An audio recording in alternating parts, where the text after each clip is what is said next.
It's been a while. All right. Yeah. And I am still making changes to my studio too. So All right, we're ready. Hey everyone, welcome to the new media show. We're back. Hey Rob, how you doing? I'm doing terrific, Todd. It's nice to come back. Was it been a week off now? I think 10 days or so, but anyway, it was good. Was Santa Claus good to you? Oh yeah. I'm lucky. I'm fortunate. Santa Claus is always good to me. Oh, that's good. Did you get any podcasting gear for Christmas? Yeah, I mean, I ordered some stuff. I'm gonna do a little different approach with my teleprompter going forward, Oh. but it'll be a lot better. So it's my plan. I've been struggling with the Android tablet for my teleprompter. So It keeps wanting to go dark on you. Well, I found out that they have what's called, it's like a camera monitor that you can get that are smaller that actually have all those capabilities, and it's basically a full monitor. And a lot of photographers will attach these little monitors to the top of their cameras, right? So they can see a larger screen when they're taking pictures. Yep. So that's what I'm going to get. So you're getting one of those mini ones to put on top. No, it's actually it's about the size of a tablet. It's around 10 inches. But it's a full monitor. Well, you know how I see you, right? I see you in a television. I have a TV right here, a full TV in the back. Right. And I'm in one box, you're in another. And actually, if I do this, it's about straight on with you. I can actually just look at you. I don't have to. When we were back in Hawaii, I had to do this. I had to look behind me a little bit, but yeah. So that's the thing now, is using teleprompters as basically a mirror of video, not so much just text, right? Yeah.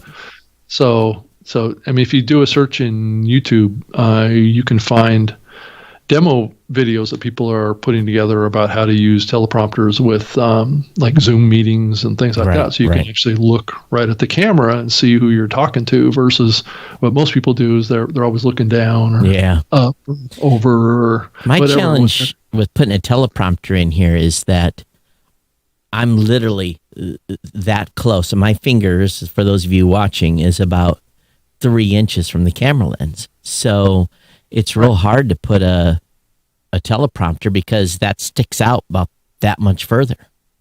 Yeah, it does create some other challenges too. I mean, I'm using a camcorder here. I'm using a Sony 4K camcorder. Right.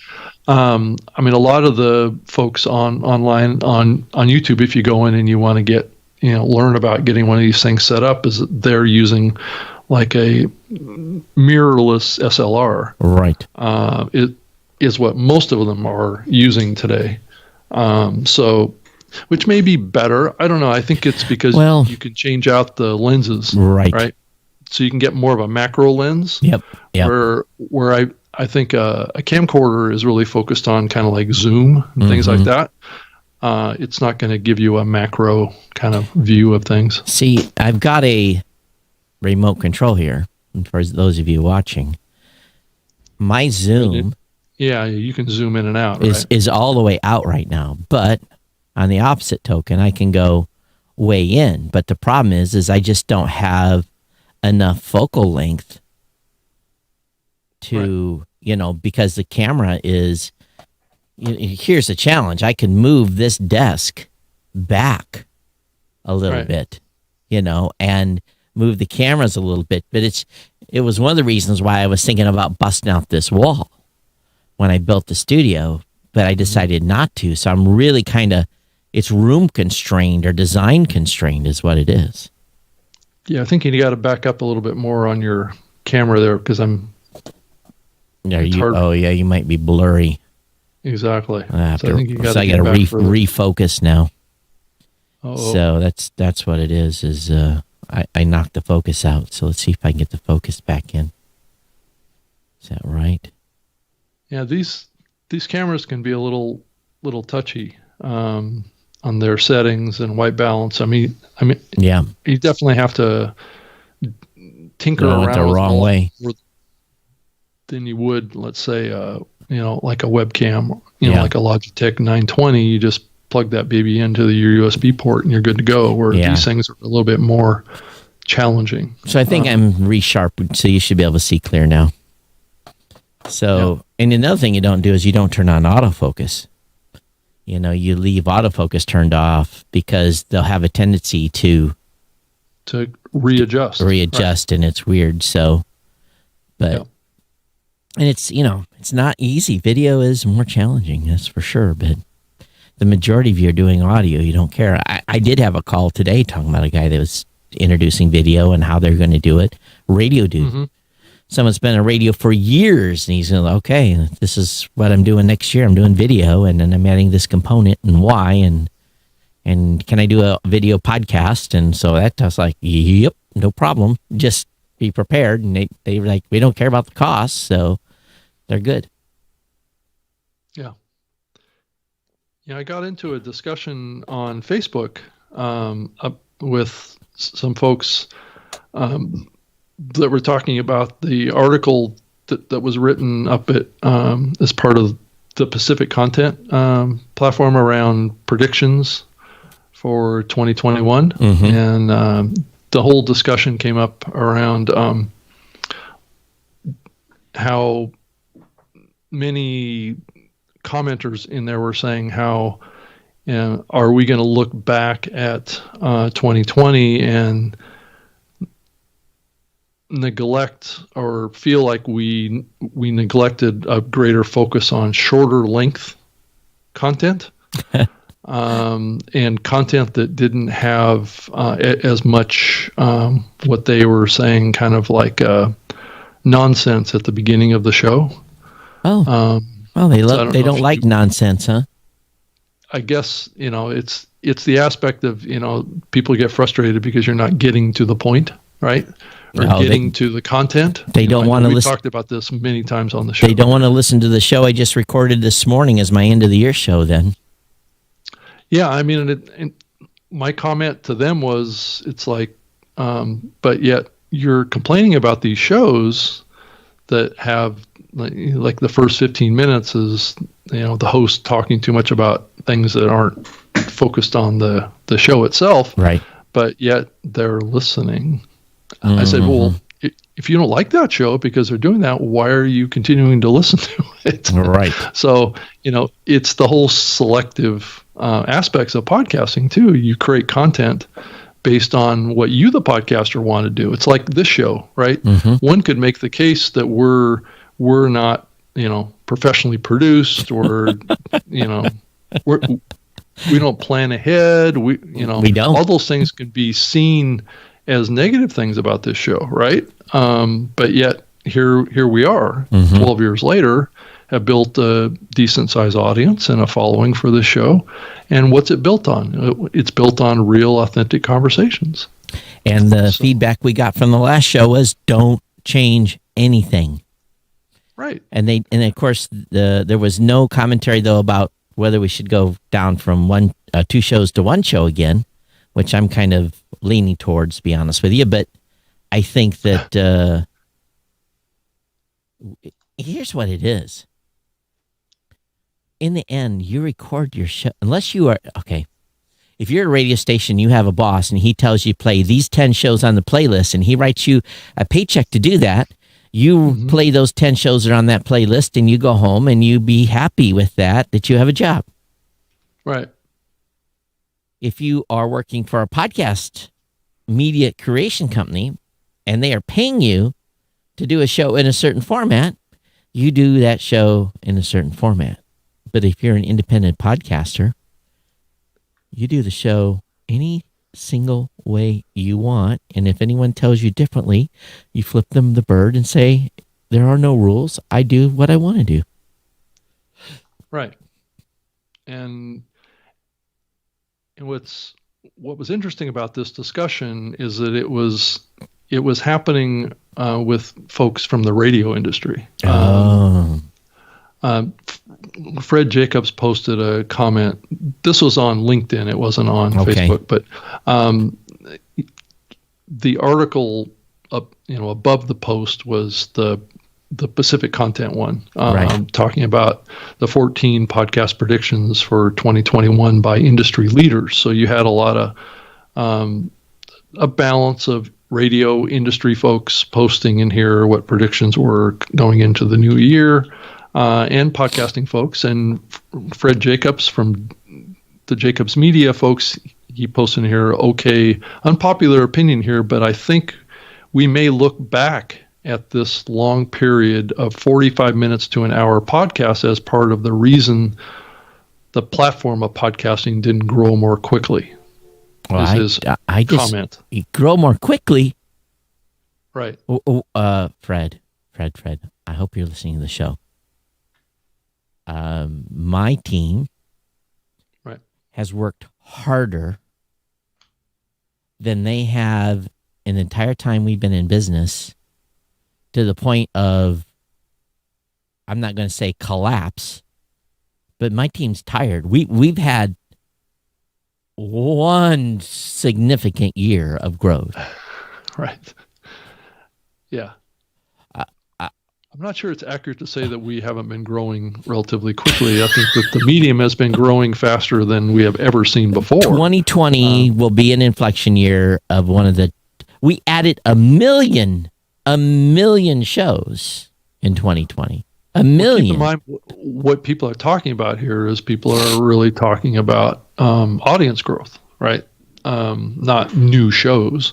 I think the opinion here is that maybe the shows that are there, a lot of them are not very good quality. That's the general theme. The audience growth has been equally tremendous.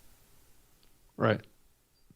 So in another comment from our radio industry, from the Cumulus Media folks, which is a big radio network, posted in here as part of this thread, and say, in many cases, the first rambling, repetitive 15 minutes could be cut, and no one would know the difference or care. Most could use a good editor and some basic training and show prep. So I suppose it's not supposed to be radio shows, but human nature is what it is, and we already know a lot about how it works. Well, I think you're assuming that you know how it works because that's what you've always done in radio, and radio is short, segmented, tune in, tune out medium, which is different than podcasting. Right. Podcasting is relationships. Right. And it's about conversations. It's about connection. It's not about getting in, listening, and then getting out. No. That's not the goal with podcasting. No, I agree. It's not the goal. It may be their goal, and good luck with that format. There's going to be certain people that's going to appeal to. And like I told them, I said, heck, knock yourself out. Create a bunch of 15-minute podcasts. I think it's fantastic. Believe me, I'm not just being I'm not being cynical or teasing here. There's a great opportunity on the short form content side in podcasting. I would not do my tech show. I would not. I would quit if someone told me you have to do 2 minutes of intro and get into the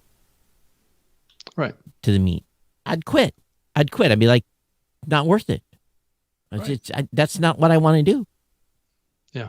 And so, I continued this discussion with this group about this concept because I think that there's a feeling that there's like this this increase of perception that we have to up our game now, right?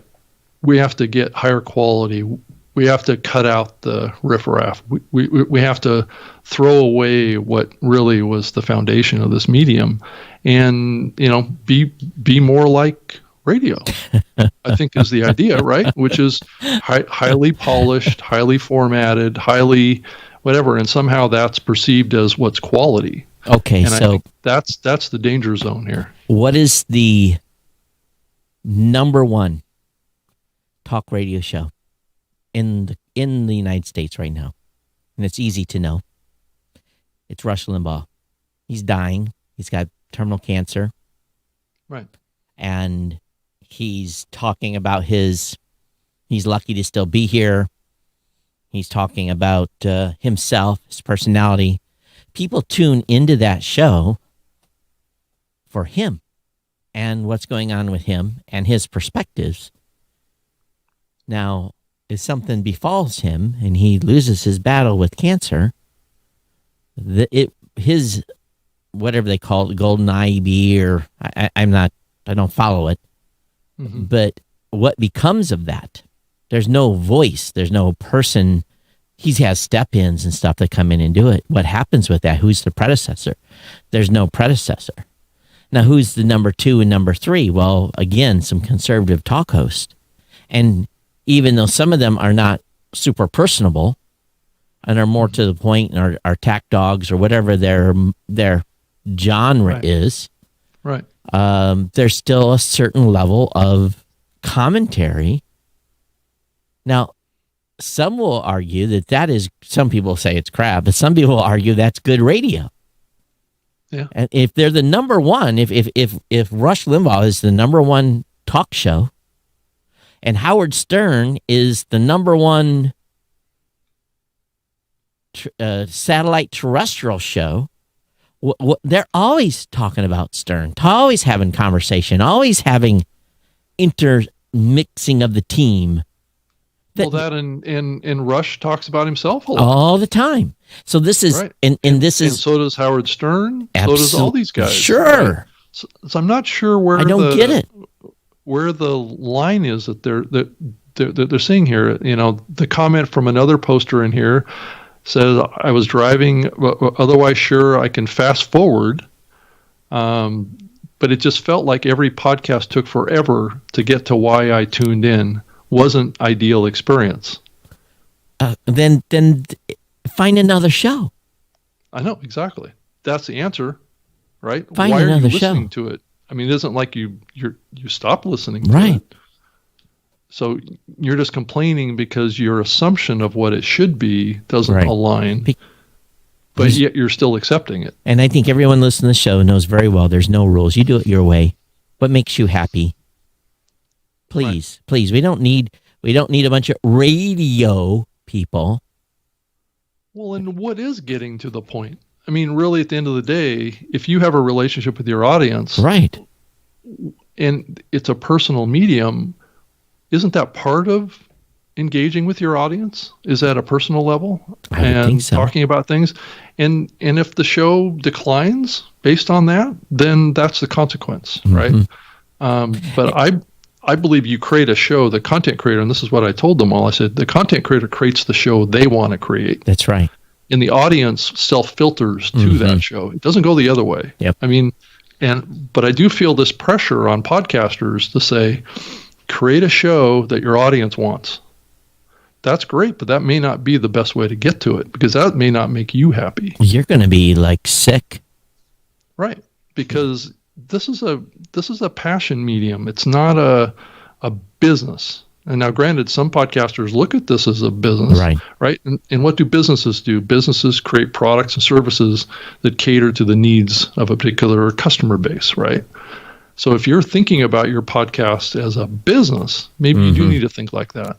But I believe a lot of podcasters don't look at it this way, don't look at it that way. So there's let me see if I can find it because I want to share this. And this is a YouTube perspective. Let me see if I'm on the right thing here. I've got, all right. So as an example, see if I can find these folks. Probably on the wrong dang thing here. So I have, yeah, I am. Let me switch. Hang on here. Your channel. No. I want to go to switch account. There we go. Go to my account. And go to my subscriptions. I just want to, okay, so there's this YouTube channel called Expedition Evans. They are replacing or remodeling a shipwrecked sailboat. I love this couple.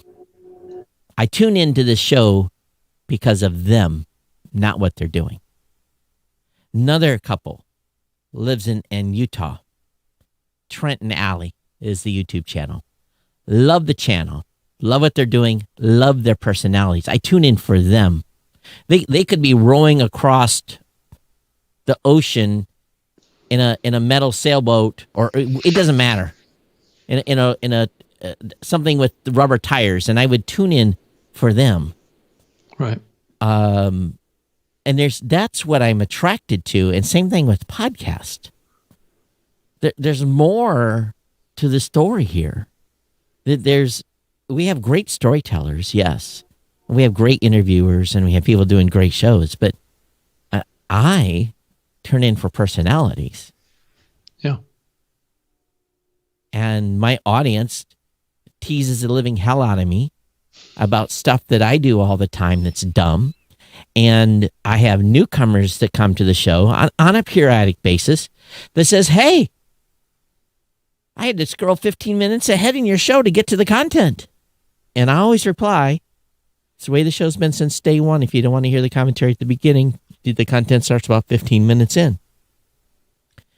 Yeah. And what we live in, Rob, is a world where people have no damn patience. Yeah. Well, that certainly contributes to this perception that shorter is better, is because I don't want to commit to anything. Commit to a relationship with the host. When my fans meet me, they know who I am. And when we pick up a conversation, it's me that's filling in the gaps. Right. But they know who Todd is already. What you see is what you get. And I think anyone that's on this program tonight can probably agree that both of us, when we meet people at trade shows that listen to this show, what you see is what you get. We're the same people. Yeah. You know, Eileen, you've met both Rob and I. Are we the same in person as we are on this show? You know, I can say pretty much we are. We may not be as animated. We may not be as restricted in some of the things we say. Yeah, that's fair. But that's the purpose of this medium. Is I want people to get to know us. Though I think that there's a bigger takeaway, and I think it's not limiting our thoughts on what this medium can do and what it's capable of doing. And I think that's the takeaway that I took away from this conversation too, is that there is a place for highly produced podcasts. Mm-hmm. There is a place for casual conversation. Sure. And it's okay. You know, if that's not what you want to listen to, then don't listen to it. And it's about choice. I mean, if you want to listen to NPR programming that's very scripted, very, the same kind of cadence, it's very branded, it's very, you know what you're going to get, that's what you get with NPR or WNYC. When you listen to an independent podcast, it's like a box of chocolates. You don't know what you're going to get. Right. And that's kind of the magic of it too, right? Yeah. There's a lot of shows that come and go. There's a lot of shows that start and fade and go away. And we debate that issue over here. But the key takeaway is that this is a blank slate. It's a white canvas of whatever you want to create. And that's what makes this medium special. It doesn't have to follow a format, especially one coming out of radio. Breaking news. Those of you that grew up in the era of Gilligan's Island, Mary Ann, who is known actually as her real name, Dawn Wells, died today of causes related to COVID. She was 82. So Mary Ann has departed the pattern, ripped to her. Yeah. So a lot of young fellas had a crush on Mary Ann. Oh yeah. Yeah. So lots of good people are getting taken by this. So anyway, breaking news. But yeah. that does. That could have happened anyway, right? Right. I mean, people die every day. So. But I will tell you, my, I don't want to really break the topic here, but I think the adage of there's no rules in podcasting applies. And if the people in radio want to create content that fits the exact genre of content that they think is going to be successful, knock yourself out. Yeah. And welcome Nobody's to getting in the way of them doing something different here. Welcome to the party. Pointing out the fact that not everything has to be that way. So was it contentious or was it a good discussion? It was a good discussion. Oh, okay. Yeah. I mean, everybody is, people take their positioning from their perceptions, and it Right. wasn't it was a good, it was a good conversation about it. I enjoy talking about this stuff because I think that the radio industry has a certain amount of perception of what this medium should become. And I think if this is how people over there are thinking about the podcasting medium, it's kind of missing the big picture of what's happening here. That's all. Yeah. So I don't know what's happening in the space, but I've only been back in the office. Well, I blasted out on the 23rd. I was answering email and stuff and setting up appointments. But when I got back Monday, didn't work Monday, answer email, but all day yesterday, and it maybe it's just a coincidence. I don't know. I don't know if you guys are seeing this, but all day yesterday and this morning today, I've been occupied talking to people that are on Anchor that are moving.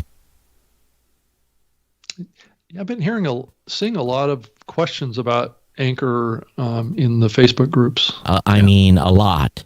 I probably had at least 10 yesterday that have, well, it's about the right timing period. People are starting to look at their shows, and I don't hear people moving from, I'm not getting calls from, well, I got a couple from you guys, but that was before Christmas. I think you probably got a couple from us too. Who knows? But because we horse trade all the time, but it's been really a lot of Anchor shows here in the last 2 days, more than a dozen. And what's going on over there, I don't know.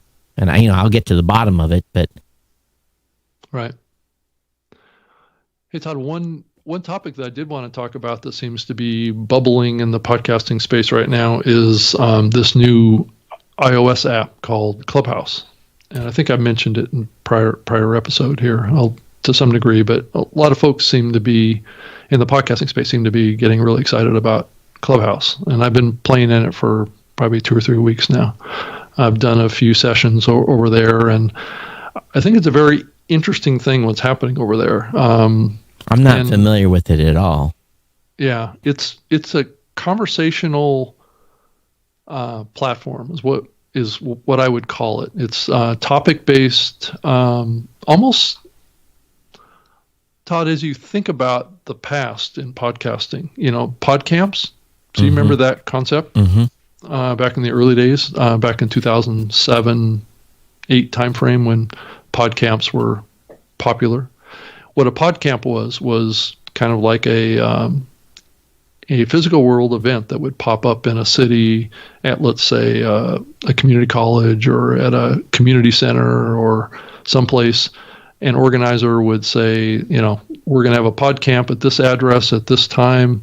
Show up and create your topics, and we'll branch you off into a meeting room, and you'll just have spontaneous conversations, right, about various topics around podcasting.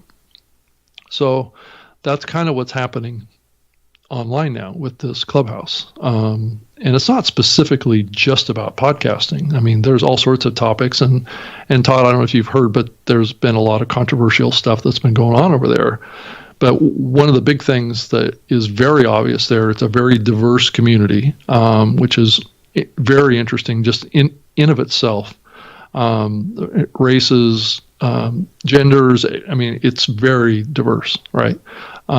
Which is fantastic because it creates a different kind of dynamic. But people are podcasters, and just people in general come in and will create a topic room, basically, and invite a bunch of people to come in, and everybody, well, not everybody, but you can be invited to be like a co-host, right? to be up on stage, and you usually have like one or two people that moderate the discussion. But those people that started the room or the discussion topic, it's a little bit like a panel session, Todd. But the panelists could be 10 people, or it could, and you could have 300 or 400 people in the room listening at the same time. And I did a session like that with Esprit Devoria about 2.5 weeks ago. There was like 300 or 400 people in this room. The specific reason was the fact that I was joining Clubhouse, and we were going to talk about podcasting, and people would jump in and ask questions. I spent 2.5 hours answering questions to this group about podcasting, and so Esprit was the host of this, and she would invite people up on stage to participate in the conversation. And we, at one point, we maybe had 15, 20 different people that were all talking up on stage, and you had an audience listening. And as people raised their hand, they could go up on stage and ask a question. And so that just kind of fueled the discussion. And there's all sorts of topics that are coming up in Clubhouse right now around podcasting. So probably a good way to build content around a topic. Well, it is, but this discussion came up in the most recent Clubhouse session that I was involved in. Was, are we creating podcast distributable content here? And some people are starting to record these things, right? And some of these sessions will go, I think Clubhouse just put a limitation on a session there of 4 hours, because some of these sessions were going on for 8 hours. Whoa. Who has time for that? Well, people would come in and out of these rooms. It's kind of like what happens in a virtual event, right, Todd? Where you're doing a session and people come in and come out, people come in and come out. Well, that's what happens here too. People come in and come out. They bounce around to different sessions, right? So it's almost like a perpetual conference of sorts. But the aspects of it are tapping into the roots of why all of us go to conferences, and that's the connections that are kind of random conversations. So you can branch off and have a conversation with somebody private. You can create your own little group. But it's mostly, is it video or is it audio only? It's audio only. So no video. So you're just responding on mic and... Right. So this discussion came up around recording these things, right, and creating podcasts out of them. And I had many people in the room, because I asked that question of a room of, there was like 40 or 50 people in the room. I said, would you feel like you would have the same conversation in this room if you knew that it was being recorded? And I would say most people in the room said, number one, I don't know that I would participate. Number two, I would change what I would say. Really? Yeah. Because they're scared of... If they knew that what they were saying was going to be heard by, 1,000 people or something like that outside of this private group. Why? Right? Why was that? I think people feel freer to say things about ideas and concepts to a smaller group than they do an unlimited group of people. Maybe an employer would tune in, maybe or a cancel culture type thing. Right. I mean, it's safety, right? Safety in some level of privacy, I think, is what's going on here. And so these conversations, I'm a little dubious about even trying to pursue anything around making these things podcasts, because maybe they're better not being a podcast. Yeah, that's been my experience so far. So it's an invite-only community right now, and I know there's quite a few people that are frustrated that they haven't been able to get in. Well, I definitely haven't got an invite. You gonna send me one? I would, but all my invites are gone, so I only got three invites. Oh, so I see how you are. Well, you were out of the pocket there, sir. Yeah. Anybody got a Clubhouse invite? Send me one. So as soon as I get one, I will send you one if you're interested. Yeah, definitely want to check it out. Hey, breaking news. The email Amazon closes 2020 podcast expansion with deal to buy Wondery. The deal has closed. So the last big acquisition of the year, Amazon has bought Wondery for Wow. $300 million. Holy smokes. Well, that is a reported price tag. Yeah, right. It's probably not official. So, So where did you see that news come out? Inside Radio. Interesting. Terms of the deal, which has not yet been closed, were not released, but early reports suggesting Wondery could fetch a price tag of $300 million.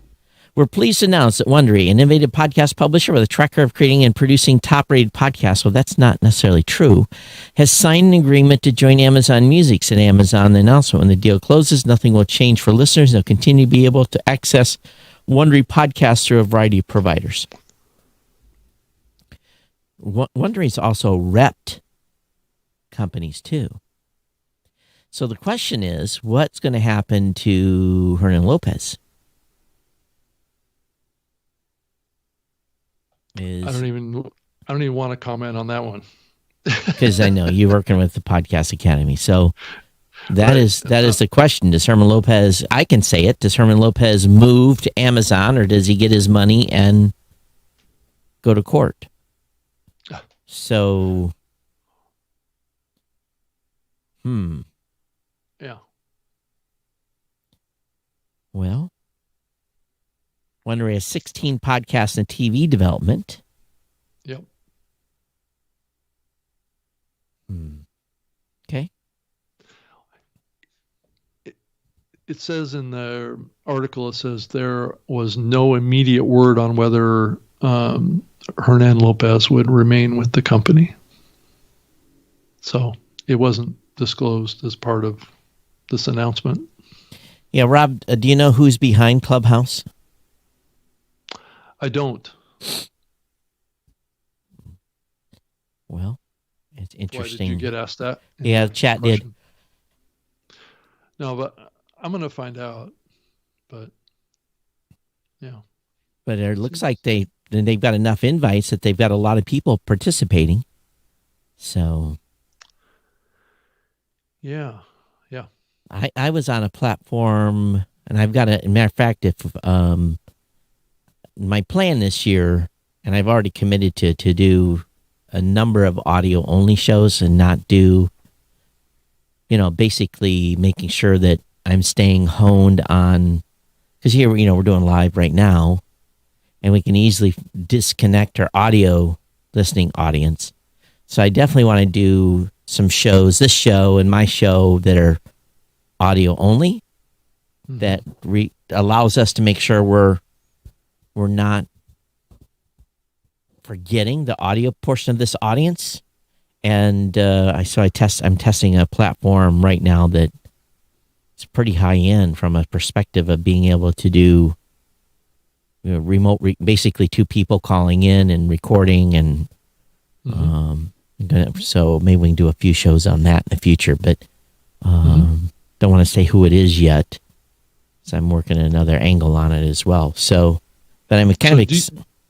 Do you think that there are some elements of this show that we compromise on with our audio listening audience? Sometimes, and I don't think we realize it.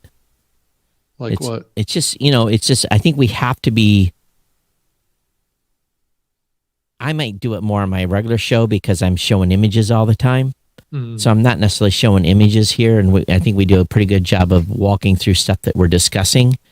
But just making sure that, because that's an easy thing to do as somebody that's live doing video, is to forget that not everyone can see,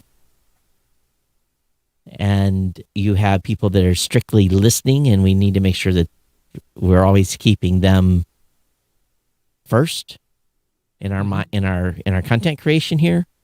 Right. So I don't know if we do it. It just, we'll have to cross check each other, and you'll say, Todd, the listening audience don't know what you're talking about, and vice versa. So, someone said that Rohan Seth is the person that created Clubhouse, and I don't know who he is. Let me look and see if I can find him out. Yeah, so So that platform may really be onto something, because what it's doing is I think it's creating a different dynamic in audio than has ever been created. Mm. I'm trying to think of any examples that I can think of in the past that are You would think that they would similar. be. It's interesting that you say people would react differently, but I bet you there's going to be a lot of those sessions that are going to be recorded that it's not being announced that it's being recorded. Well, that was the other part of it, is that from what I gather, Clubhouse hasn't established a policy on this yet, around whether or not it's okay to record these things and put them out, because it may violate their terms of service. So I'm not sure that I'm clear on that. So are people disclosing their full names and associations and that type of thing in these conversations? No, it's usually done in the app. So people don't refer to people's names much verbally, because people can see it in the app. Okay. Well, so I mean, it happens occasionally, but I think it's a conversation that's more personal, right? Because you can see in the app who's talking. It like blinks at you, right? So and all they show is the first name. Yeah, they don't show the full name. So when people talk to each other, they usually talk to each other just in their first name, not their last name. Gotcha. So, but I don't believe that they've established any kind of policies on that around whether it's okay to even publish anything outside of the platform.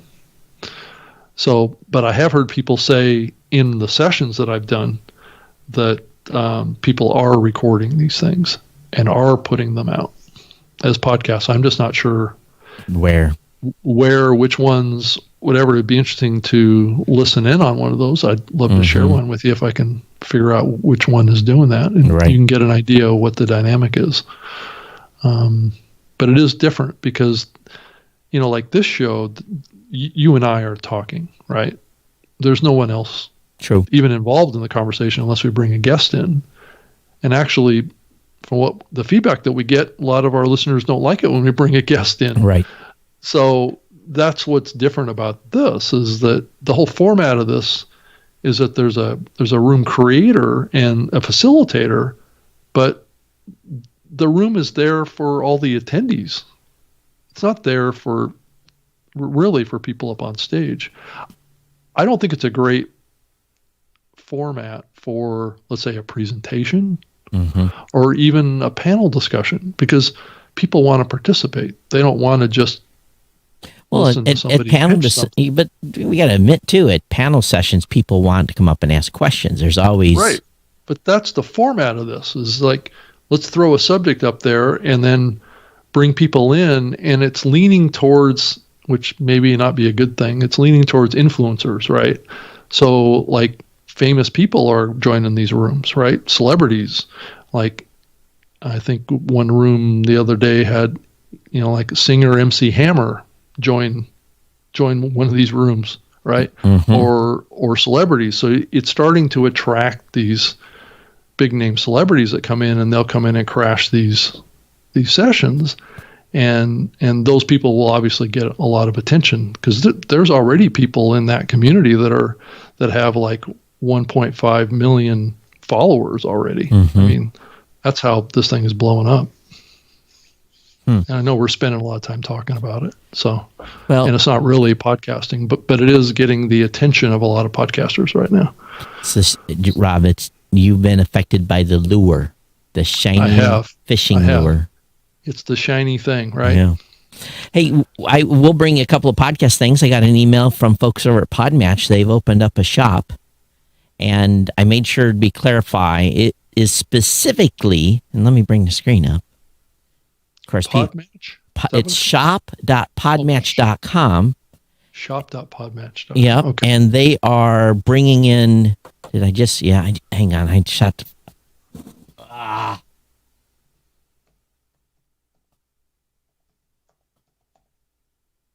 Podmatch.com. I got to turn my phone off because I just lost you on the screen here.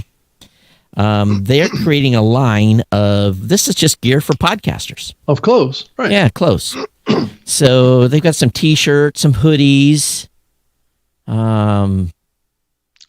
accessories. They have women's shirts, men's shirts. Yep. And, so, if you're looking for, it's past Christmas already, but if you're looking for some stuffing, I think this is kind of cool. This is non-branded.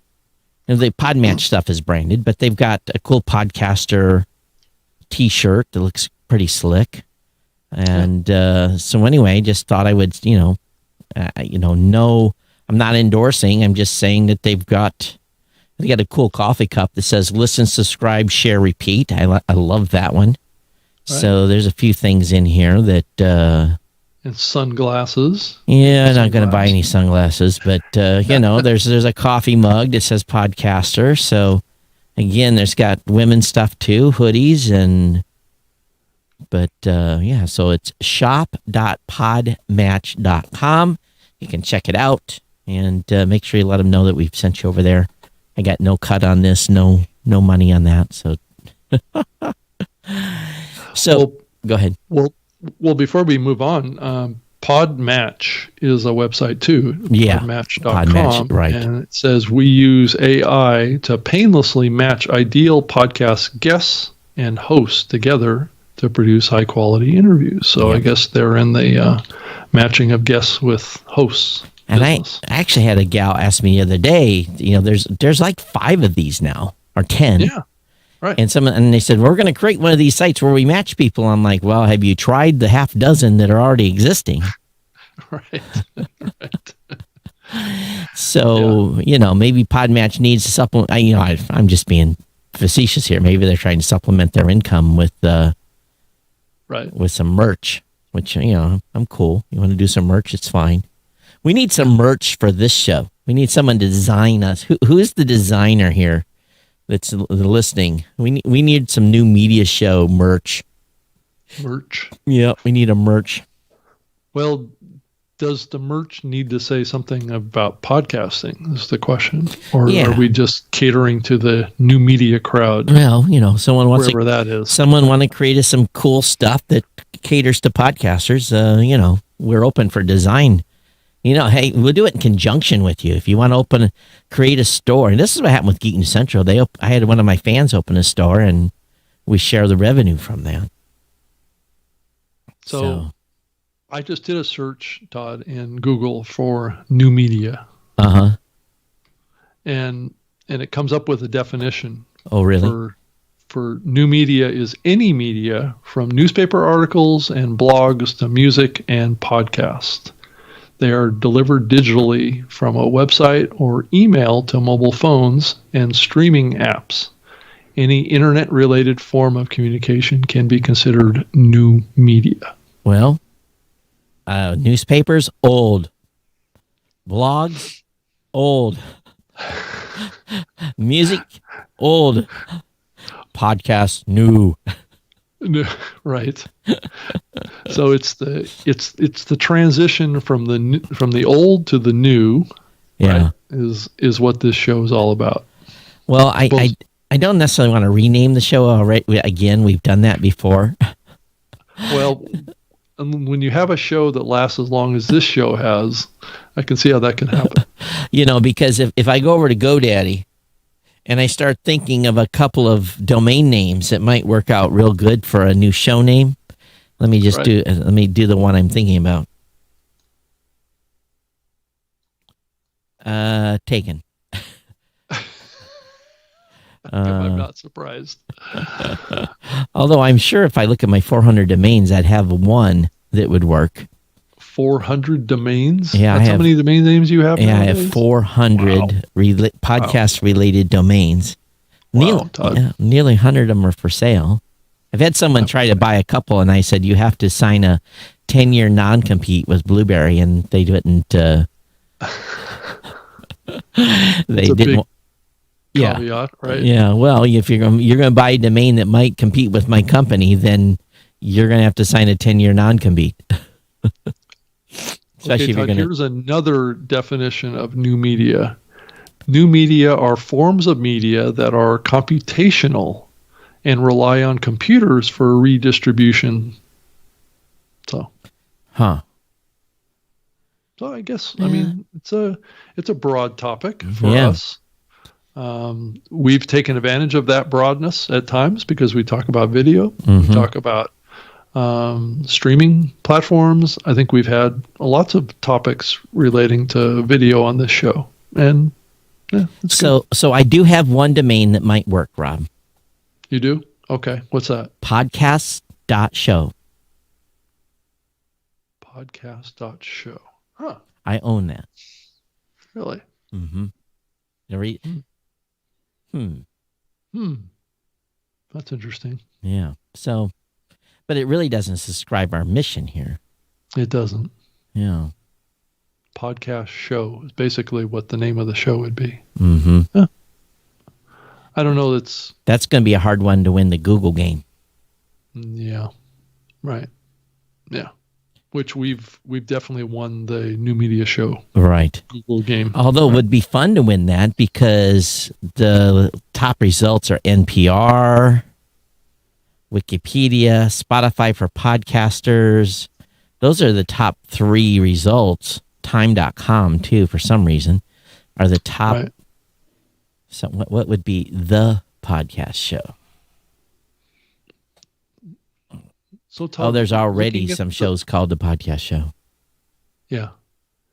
Is there any other aspects of this show? I'm just posing it to you and to the audience that you think we're behind the times on, or we're not keeping up with, or is there an opportunity for us to grow in a different direction, right? With this show, is the market changing? Do we need to change somewhat? I don't know. Okay. So for example, today you talked about the Clubhouse, right? Right. That's a new media platform. Yeah. So we don't always talk about everything podcasting. No, we don't. When Blab was big, we were talking about Blab a lot. Or StreamYard. Yeah. Right. Which is another platform that continues to do well. Right. And I believe in the past we've talked about live stream platform. Sure. We've talked about cameras. I think we've talked about that. I don't think we spent a lot of time talking about microphones, but to some degree we have. I don't think we want to name the show the podcast show because that's what they've called the London event. Right. That might piss them off. Hey, London folks, I own podcast.show. So there you go. That money that you guys are bringing in for all those big sponsorships, I got a deal for you. Todd, are you going to go to that? You're going to do that? I'm going to go. I don't know if I'm going to be an exhibitor. We're still on the fence on being an exhibitor. How about you guys? You guys going as an exhibitor? Or are you still on the fence? We are completely on the fence. Really, pretty much any event except for Podcast Movement. Yeah. There's too many unknowns. And to start writing checks for an event that may, or, look at what's going on in the UK right now. They got a new strain. They're locked down again. So, they're saying the vaccine is still going to be effective, but we're on the fence. I'm really worried that we are in a new normal. I don't know, Todd. I hope it's not that case. But, the longer this goes, the more it's going to be hard to get out of. We need to stop using that word. What's that? New normal. Oh, okay. Temporary new normal. Well, but let's think about this. We're always living in a new normal, aren't we? No, we're not. No, we're not. We are creatures of habit. Well, yeah. I mean, I'm not really saying that. The normal is taking your kids to the ball game, going to a football game, going to a basketball game, doing sporting events, doing high school graduations, visiting your friends, hanging out at a pool party, going on skiing trips together. That's normal. Right. And we need to get back to normal because I agree with you, Todd. I got to be careful here because this can turn it could sound political, but when I got my COVID test. It shouldn't be political. Yeah, when I got my COVID test to go to Hawaii, with their trusted quote unquote partner. I got that test at 10:30 Eastern Standard Time because my flight was leaving at 9:15 Central Standard Time on Wednesday the 23rd, and I had to be no more than 72 hours from my departure. And the rule was I was supposed to have my COVID test result back before the airline was wheels in the well, so I wouldn't have to quarantine for 10 days. Right. Well, their COVID provider did not get the test back until I was wheels in the well, and I'm thinking, well, I'm going to Hawaii. I'm going to have to quarantine. So I bought the internet access on the flight, and about 2 o'clock Central Standard Time, my COVID test shows up negative. I uploaded it into the Hawaii system, and when I landed, they gave me an absolute ration of shit. Really? And got off the airplane. They're not aloha. Please stand in line and maintain social distancing.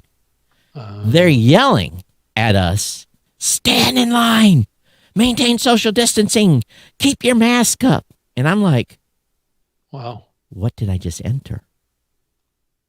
And it was the attitude was, we don't want you here. That's what came across to me, having flown into Hawaii many times. And I got to the desk, and the lady, and I had a little QR code on my phone. And the lady says, papers, please.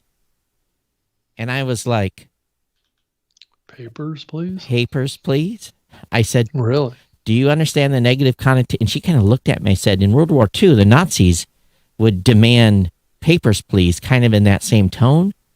I said, isn't the correct response, aloha, welcome to Hawaii, can I see your QR code? Isn't that the right response? I pissed her off. But I wasn't going to stand for that type of dialogue. And I put my phone up, showed my QR code. She scanned it. And you uploaded your results while you were in the air. And I'm like, yes, because your trusted partner couldn't get your test back in 72 hours. Argued, called the supervisor over, argued. And finally, I probably browbeat him enough where he let me go and I didn't have to quarantine. And I won. So, but in Hawaii, it's our culture is being changed by the messaging. And people are, in my opinion, I felt that they were scared to death to be around anyone. Not even, I've never seen this even here in Michigan. I don't see people being scared to be around people. Yes, you have your mask, you maintain social distancing. Right. You do the arm bump if you're going to do anything. There's no more aloha hugs or anything like that. Right. But to me, it shocked me how bad, how freaked out people were. And there's no reason. There's no reason to be this freaked out. And I think there's irreparable harm has been done to people mentally based upon all this messaging that's different from state to state. And you look at Florida, you go down to Florida, I felt like I'm free. I felt like I just got let out of prison. And then I go to Hawaii and it feels like it's, like an oligarchy overrule. Yeah, I would say in the early days of the whole COVID thing, I did some traveling and yeah, people, especially back in those times, I'm not seeing it as much today, but we're definitely, if they saw another human being, they basically went the opposite direction. Right. Well, that's still I mean, you could have been 100 feet apart, and just seeing another person caused the other person to go the other direction. I walked my daughter's dog. Right. There's no one on the street. Right. And there's a lady on the other, and I didn't wear a mask to go walk my dog. Right. Or her dog. And I went up 3 blocks, crossed over, came back down. It wasn't like I went for a 5-mile walk. And there was a lady that was over on the other 100 feet from me, pointing at me. Pointing at Don't me. You dare come close. No, pointing at me and asked me where my mask was. I'm like, we're outside. It's 100 feet of separation. Right. Really? Right. Yeah. So I was like, wow, I'm in a different location. But no, we need to get back to normal. Yeah. No, I don't think you'd hear anybody disagree with that.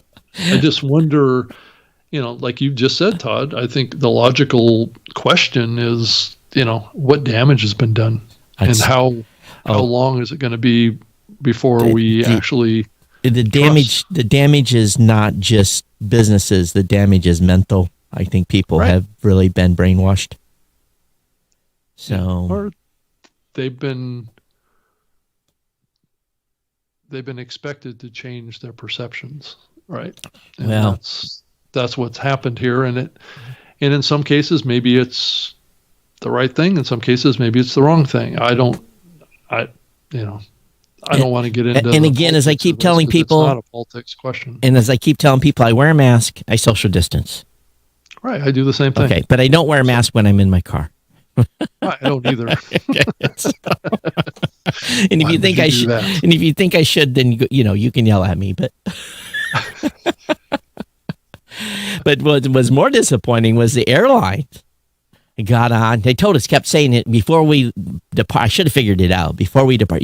Drinking of your own personal alcohol is illegal. They said it about 5 times before we got on the airplane. I'm thinking, why is that announcement out there? And of course, they're saying no food. Make sure you bring food with you, but you couldn't buy no food because there was no food places open. Well, there was in Chicago. Right. There wasn't in Hawaii. Hawaii was like blackout. It was nothing. Right. If you didn't bring something to the airport to eat, you were going to starve. And so anyway, I had bought food in Chicago. That's good. And got on the airplane. And of course, the cart comes around and she goes, "What would you like?" I said, 2 Jacks and Cokes. No liquor. No liquor? Yeah, no liquor. You want water or soda? So you can give water and you can give soda, but you can't give liquor? Okay. Water is water. Liquid is and liquid is liquor. So where's the problem? Right. Oh, but then I found out first class had liquor. Oh. So first class could have liquor, but coach couldn't have liquor. Well, why? What logic was that? And of course, so maybe the logic is we're not feeding them. So if we give them liquor, they're going to get drunk. Well, you can also have liquor, but limit liquor. I'm bamboozled. It's just like you can have 500 people in Walmart and go in and shop in Walmart, but you can't go into a restaurant and sit down and have 8 feet of separation from you and someone else and have dinner. So, again, it's just this arbitrary bullshit that's been put out from state to state on rules that actually make no sense and, supposed science. Yeah. You thought I was noticing in Pod News today that there was a story in there about Spotify's current podcasting problem that they have. Yeah, they've had it for a while. The loophole that allows remixes of unreleased songs to hide in plain sight. So it's a little bit of a convoluted issue, but I did see in the article that's talking about it, it talks about derivative works. So, but wasn't that one of the clauses in the Anchor terms of service that they have the rights to create derivative works out of your podcast? Yeah, they do. They do. Yeah, they do. But this article is talking about derivative works of music. Of music, right? Right. And how that's a form of infringement. It is of content creators, but yet Anchor is doing this in their terms of service for podcasters. It's completely legal for a band to create a cover. Right. But it's completely illegal unless you are licensed like Brian Abbott is to play someone else to do it. To play a cover and deliver digitally. Right. It's so insane, the copyright laws. So again, do not put music in your podcast of any type. unless you have Right. absolute 100% clearance. And if you submit it to us, if you're on Spotify, you could be delisted, and they do it all the Right. time. They take shows down. We're getting notices all the time. But yet Anchor has that in their terms of service that they can do that with your podcast. Because guess what? Podcasters don't have the same rights as music artists. I guess so. Though Facebook has been doing this kind of stuff for a long time too. If you think about it, Facebook will take your photographs, your metadata, and they'll create videos out of it. They'll create. I mean, you'll see these videos like between friends. Sure. I delete those things all the time. It pisses me off. The last 5 years or whatever, and they'll grab your pictures and they'll superimpose it on top of an animation or something like that. They've done a derivative work of your. That's a derivative work of your content. But you don't have right of copyright in Facebook. Right. Though, does Facebook have the right to bypass that? Rob, have you read their 800-page terms of service? I know, but do they legally have a right to? They can have terms of service in there all they want. In minus 22 font. But if it ever went to a judge, I don't know. They view your pictures as your copyright. I would say that they would. I would think so, but again, we got to read the terms of service. No, I know. I'm sure someone has done that. Right. So, yeah. So there's an element that comes back to bite them a little bit here on this. And no algorithm is going to detect those derivative works because they are someone else's interpretation and cover. Few chords added here, a few chords added there, a change up of the tempo. This has happened on TikTok too. It's a big thing on TikTok. They're taking songs like they're taking pieces of. There's something that's in TikTok. You hear this. Oh no, oh no, oh no. It's like leading up to something, and that is a derivative of a Fleetwood Mac song, which was a derivative of some other artist because Fleetwood Mac had done it, a derivative of it, and so there's all kinds of crazy things that they're having problems with because there's very few original ideas left anymore. Once in a while, someone comes up with something original. Yeah. And by the way, TikTok is the place where to get the news now. That's where you get real news. Really? Oh, absolutely. You'll see stuff on there. I saw at least 50 different clips of stuff that from the bombing in Nashville. Was it Nashville? Where was it? You mean like real videos that people had captured? It was stuff from people's security cameras and all kinds of stuff that people had sourced and linked and shown, did captures of, and that's where the news is at. And of course there's a conspiracy theory going around about that explosion. But, that aside, right. That aside, that's where, and that's where, you get to see all the clips that you'll never see anywhere else. So. Yeah, I think in the early days of Twitter had that reputation too, Yeah. as I recall, right? As a place for like citizen journalists. That kind of concept was a big thing back when Twitter first started. And it's real easy to surface this stuff. So you just heart a few of those clips like that people have clipped, and all of a sudden then you get a stream of them. Yeah. And some of these mashups are, that they're talking about here that are using clips of music that aren't owned by the creator are getting millions and millions and millions of views. Yeah. They're reaching live. So this morning during our morning meeting, my Mike Dell, he's out on vacation, and we were talking about support things. Things have been a little bit slow. Yeah. And one of my tech support guys says, Todd, you jinxed us this morning. They've been slammed all day. Oh, they've been slammed all day. Oh, Yeah, so I thanks, said, Todd. that's what they're saying now. Thanks Yeah, right. for me for jinxing them. Oh my goodness! Everybody said it. Oh, Oh, you go ahead. in another Lincoln Pod News from today says the embarrassing secret for many corporate podcasters is how few downloads they receive, says the UK Matt Deegan in a blog post, adding that generating an audience of more than 35,000 downloads per episode puts you in the top 1% of all podcasts. I would say it's actually higher than 1%, but yeah.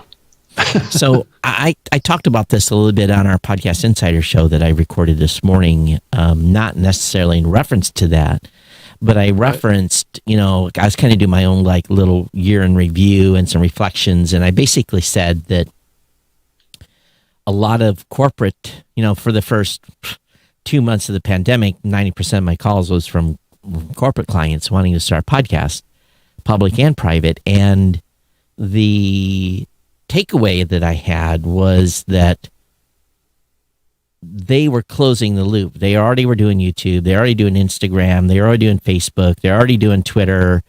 They were looking to close this circle and so they added podcast, which is a tier of connection they didn't have, and that where they may have done really well on YouTube didn't guarantee success as a podcast, and they would have to work and cross promote across all these social media platforms to build big audiences. So I read that article. I got the email later coincidentally after I had recorded the show, and I agree with him that I think some corporate folks may pull back. Well, we look what Audible did. Audible was in, out. Now they're in, and I think they've got a good strategy. So I think it's going to take some of these corporate companies some time to figure it out. I mean, like with Audible, the fourth time's the charm. Was it 4 or 3 or 4? Well, 3 or 4 times they've been in and out of the podcasting medium. Oh, by the way, after tomorrow, as soon as it's New Year's, hindsight is no longer 2020. Really? Remember that phrase? Well, hindsight's 2020. Yeah, that's what people have always said. Right. Well, it'll be 2021. But new normal, Todd. So hindsight is 2030. That.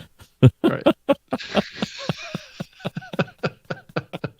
What is it, 2040? Is that what it is? Well, we're going to have to change the year. Hindsight can no longer be 2020. That's right. It has to be 2021. Right. Well, but people have been saying hindsight is 2020 since 1985, so. Right. Yeah. And some of you are like, what the hell is he talking about? Right. It's the year. Yeah. It can't be 2020 beyond now. Sorry. But yeah, I think that this corporate thing that we were talking about here is a little bit of a reflection of what the earlier conversation that we were having about content, right? Yeah. Corporations typically have a hard time creating content that connects with people in the current era that we live in because of the culture behind content creation doesn't facilitate, like I say, organic conversation. And I should also add that hindsight is 2020 is usually 20/20 referencing 2020 vision, not the year. So it's not the year, right? But, but most it's people just a similar number. Yeah, right. 2025. So I think if you're a corporate podcaster or somebody that wants to get into content, I think you have to think a little bit more like an independent creator if you want to be successful. Absolutely. And less like how you've always created content for radio or how you've created content for television, or you have to think differently. And I think to some degree what we're seeing with this Clubhouse is a little bit of a sign of really what's been brewing under the surface in this medium for a long time that's hasn't been exposed, and that's the audience connection to these things. I don't think we've focused on that enough. In corporate, it's hard. It is hard. You guys do the feed. We do Podcast Insider. Yep. And we've tried to have an easy mix of things that is in the news, helpful tips. Yeah, I did the same thing with the Spreaker Live show. Right? So, to build a successful corporate show is not easy. Mm-mm. So well, it really helps to have your corporate overlords keep their hands off too. There's no way that's possible because big corporations, the bigger you are, and the analogy I always like to give is CES. I'll walk into a 10 by 10 booth. Well, this is the example. This is the real world. Right. Walked into GoPro's 10 by 20 booth. I was only the third media person that had stopped to talk to them. Got to talk to their CEO. Got to walk through their Gen 1 product. Looks like it's exciting, right? So what happens to GoPro? It becomes this mega company. And, they've done all kinds of crazy things. They've done all kinds of promotions. They've teamed up with Red Bull, all kinds of crazy stuff. And I walk into their booth now, and it's a 50 by 50, and I get handled. Right, because they've hired a PR organization to come in and manage the media. Yeah, right. And when I ask for the CEO's first name to talk to him, and I can see him up on the second deck, I'm not getting access to him unless he looks down and says, "Hey, Todd, how you doing? Come on up." Right. Because of the handlers. So when you have a big company and there's a lawyer and there's a marketing team and there's PR and everything has to be scrutinized, and they're only going to want to work with the big media companies too, right? And the big branded media companies typically will get favorable treatment. And we have a, like my Blueberry Pro team, they work with, and they pull their hair out because, well, it's a very simple saying: you can lead a horse to water, but you can't make him drink. Mm-hmm. It's the same one with these big corporations. You can say, "Listen, maybe not that. How about this? Let's try that." No, we're going to do it this way. And you're like, okay, you're the boss. And then they don't. Yeah. And I get this with podcasters all the time too. Mike laughs because Mike has, and okay, if you're an independent podcaster and Mike gives you a suggestion and you're listening and talking about my support guy and you argue with him. Rob, how many times have you had a podcaster argue with you? Argue. I'm sure Dave gets it all the time. Where they argue with him when Dave says, "Okay, why don't you?" No, and they argue with you, and you just kind of have to find and say, "Okay, it's fine. You're right." And then 2 weeks, 3 weeks, 2 months later, they're back on the phone, and they're like, "Okay, ready to go this way?" So it's okay to make up your own thing, but sometimes when someone tells you something, you just have to. And companies and independent podcasters the same way. Yeah, you're being very quiet. Hey Todd, I just I've been playing around with another app. Oh my goodness, you've been. It's called Chalk, and that's CHALK. Mm-hmm. It's a Chalk app, and it's another one of these audio conversation apps. Mm-hmm. There's a few of them that are popping up now, but this particular one is more focused on creating a show, right? But what's different about this app, and it just happened just now, is a show that I had gone in and liked. Uh-huh. Just tried to call me to join them on their show. Really? Yeah. No invitation, just called you out of the blue. It says the Paperclip Club. It's a person. Join is calling you to join us. And does it say what topic is being, this is like a club area, right? Well, that they have their fans, right? Well, so when they start doing their show, what happens is the app has the process to be able to automatically dial all their followers. So are they doing the show in the app? Yes. Huh. So when you call in through the app. And you listen to the show, and you're not listen to the show, but listen to they the will live call show you via the app. Chalk voice rooms. How do you get good enough quality to do this via an app? Sounds like a great thing to do on the web, but you're doing the show on an app? They must have it wired up. Right. So, I mean, it's not going to be something that you typically use with a professional microphone like this, but... Right. Well, the example they give on their website is LA Podcasters. Right. Here it is, LA Podcasters. Connected. Hey, all. I'm free to chat for the next 30 minutes or so. Right. So, that's what I'm talking about.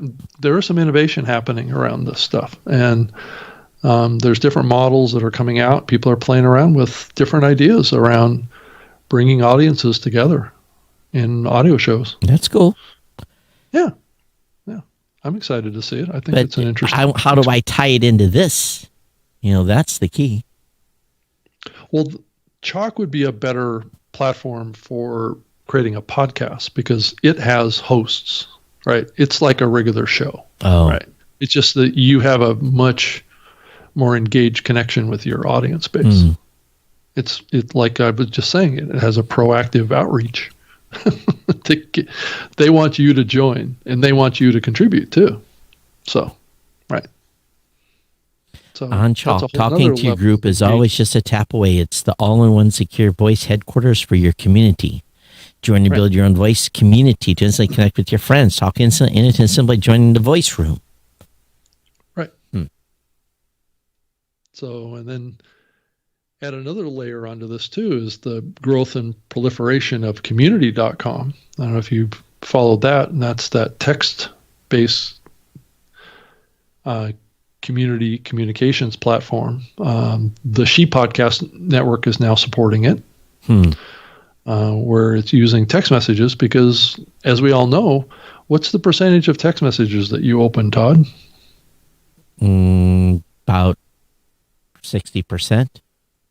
60% of every text message you open? Yeah, because I get a lot of junk. I get a lot of... Yeah. No, I agree with that. What's the typical open rate for an email? I have Probably no clue. Less than 2%, right? Well, depends if it's business or personal. If it's personal, it's maybe 90% I delete before I even open them. If it's personal, right. If it's business related, it's about, well, if you throw out the junk, that there's probably 50% junk. Right. This community platform is claiming like a 90% open rate. What's it called? Community what? Community.com. And it's an app or online? It's a text messaging tool platform.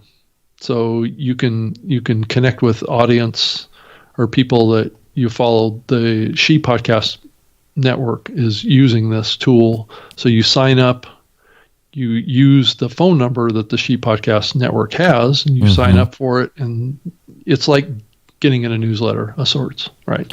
But you have to be very careful on how much you push through that then. Right. You need to be careful on your frequency of impact, but it has response mechanisms inside of it, right? The auto response and asking for.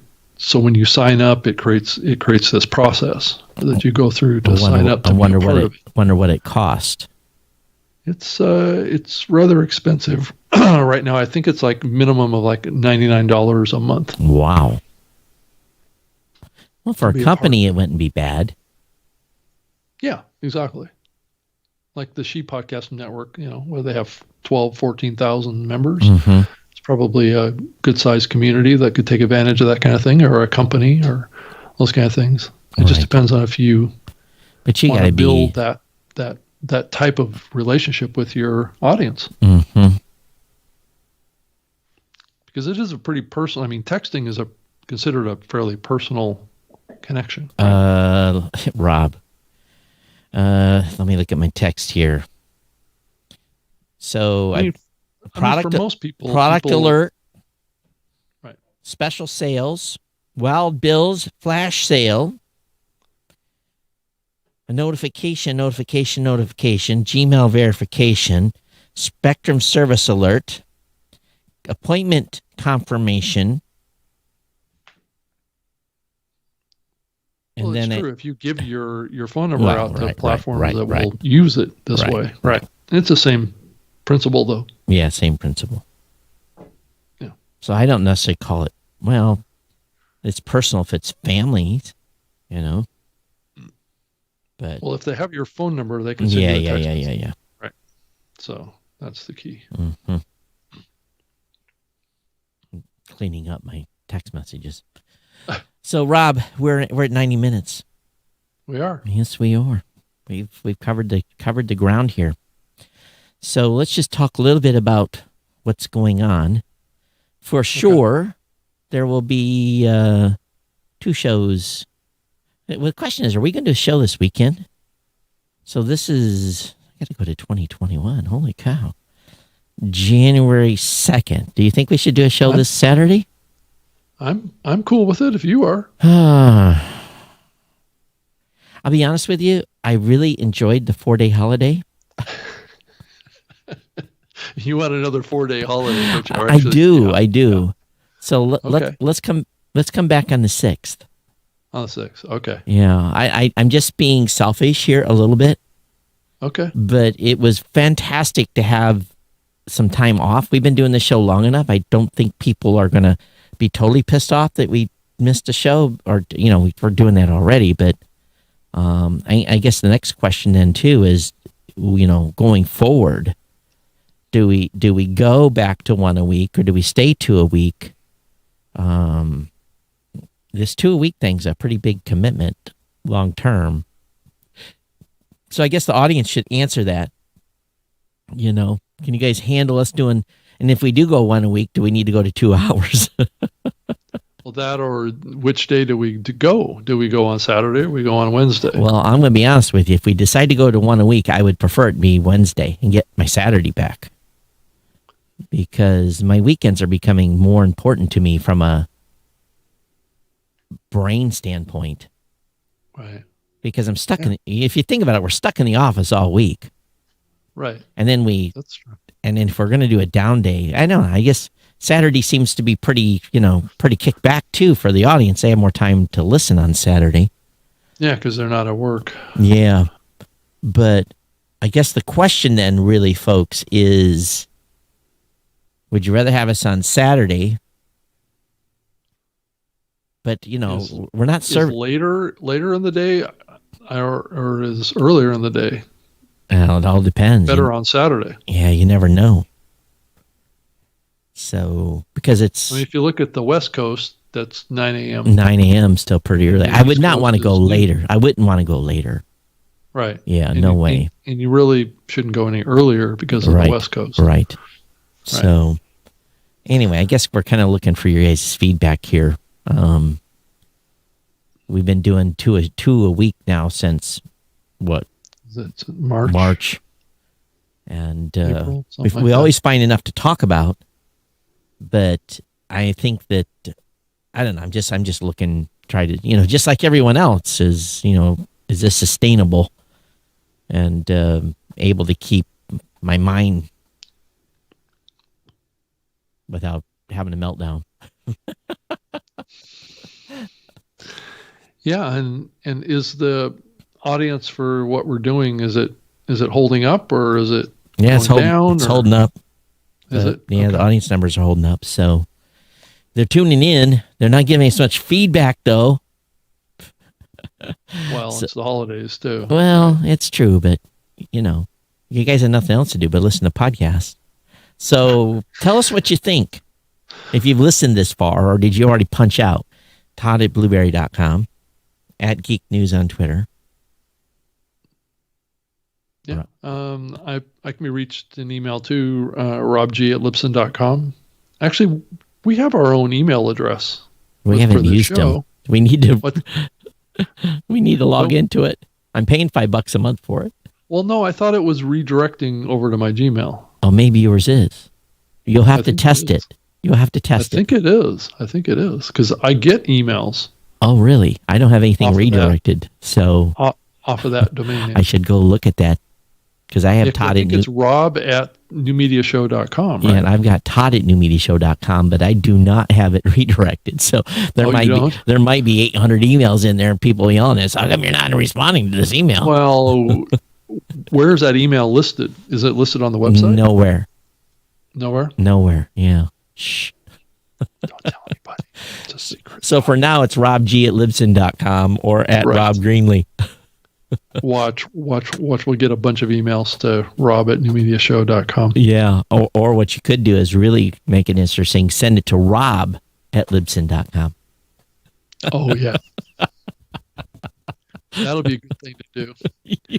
Bring in Mr. Rob Walsh into the conversation.